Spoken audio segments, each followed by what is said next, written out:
Vitamin B12 பத்தி தெரிஞ்சுக்க இந்த வீடியோவை ஃபுல்லா பாருங்க. வைட்டமின் B12 நம்ம உடம்புல இரத்த சிவப்பணுக்களுடைய உருவாக்கத்திலையும் சரி, நரம்பு மண்டலத்தை பராமரிப்பதிலையும் சரி, வைட்டமின் B12 மிக மிக முக்கியமான பங்கை வகிக்குதுங்க.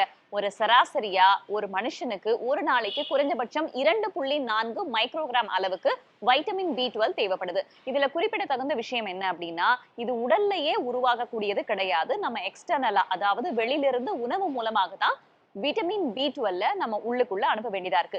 என்னென்ன உணவுகள்ல இருக்கு அப்படின்னு பார்த்தோம்னா, அசைவ உணவுகள்ல பெரும்பாலானதுல நமக்கு வைட்டமின் B12 கிடைக்குது. அதுலயும் குறிப்பா முட்டையில மஞ்சக்கருல நமக்கு வைட்டமின் B12 கிடைக்கும். இது தவிர நான் சைவம் தான், அசைவம் சாப்பிட மாட்டேன் அப்படின்னு சொன்னீங்கன்னா, பால் சார்ந்த பொருட்கள் எடுத்துக்கலாம், யோகர்ட் எடுத்துக்கலாம், சீஸ் எடுத்துக்கலாம். இந்த மாதிரியான விஷயங்களை நம்ம தொடர்ச்சியா எடுத்துக்கலாம்.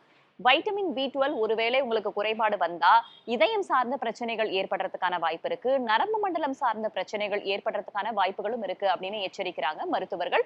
இதோடைய குறைபாட்டை ஆரம்பத்திலேயே கண்டறிஞ்சீங்கன்னா குணப்படுத்துறதும் எளிது அப்படின்னு மருத்துவர்கள் சொல்றாங்க.